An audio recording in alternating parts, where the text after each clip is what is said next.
Robin Hood Men in Tights is one of the most underrated comedies ever put on screen, and most people who grew up loving it have no idea how wild the real story behind it actually is. Mel Brooks built this film on chaos, stubbornness, and pure creative madness. The 12 facts you are about to hear prove it. These are not mere trivia or cute little Easter eggs, but striking behind-the-scenes moments that change how you watch the whole movie. Fact 1 starts with a kid. He was an actual child. In 1991, a movie called Robin Hood, Prince of Thieves hit theaters starring Kevin Costner. A dentist named Evan Chandler took his 11-year-old son Jordan to see it. Jordan sat through the entire screening and walked out unimpressed. He told his dad the movie was far too serious and packed with mistakes. His father suggested they should write a funny version of the story. That simple complaint turned into a detailed outline. The outline turned into a pitch, and Evan Chandler ended up co-writing the actual script with Mel Brooks. One child's movie review changed comedy history, which is an unusual path for a major motion picture. This brings us to the actor who almost never answered the phone. Cary Elwes, who played Robin Hood himself, got a call one afternoon from someone claiming to be Mel Brooks. He assumed it was a close friend pulling a prank and hung up. The director of Blazing Saddles and Spaceballs had to phone a second time and reportedly screamed for him not to hang up, explaining that it really was Mel Brooks before Elwes finally stayed on the line. He hung up twice before landing the lead role of the entire film, which is unexpected behavior for an actor. There is also a story involving Sean Connery. Connery had played King Richard in the serious 1991 Costner film, and Mel Brooks wanted him back for the parody. The obstacle was that Connery himself suggested playing Queen Richard in drag, but Mel Brooks ultimately turned down the gag. Connery was reportedly open to the joke, but demanded $1 million for a single day of filming. Brooks declined the offer.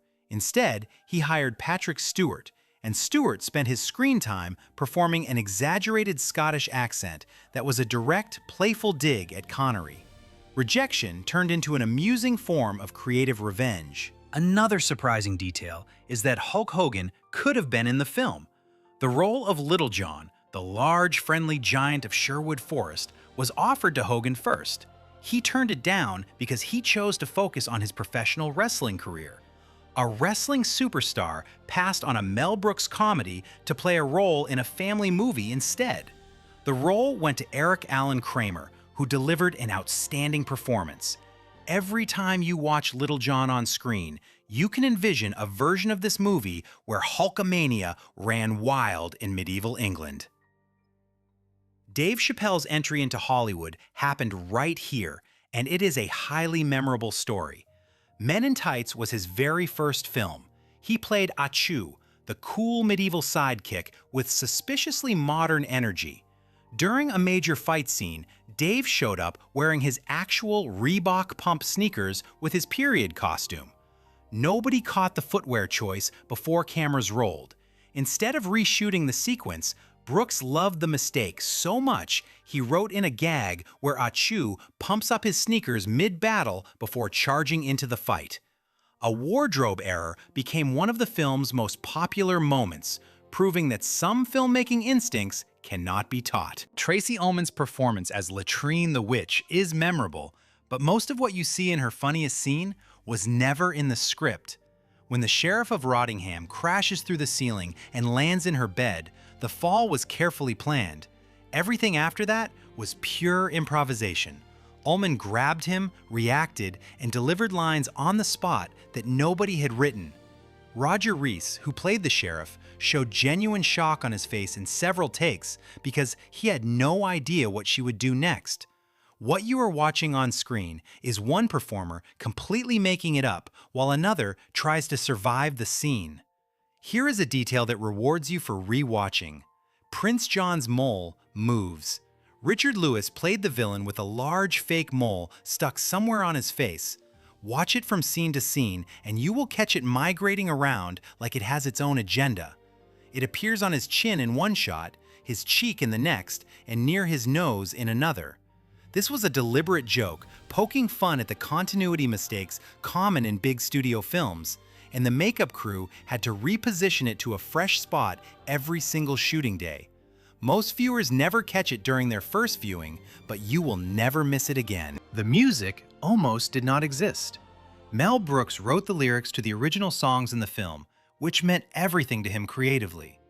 The studio, 20th Century Fox, pushed back hard and tried to cut all the musical numbers because they did not want a musical.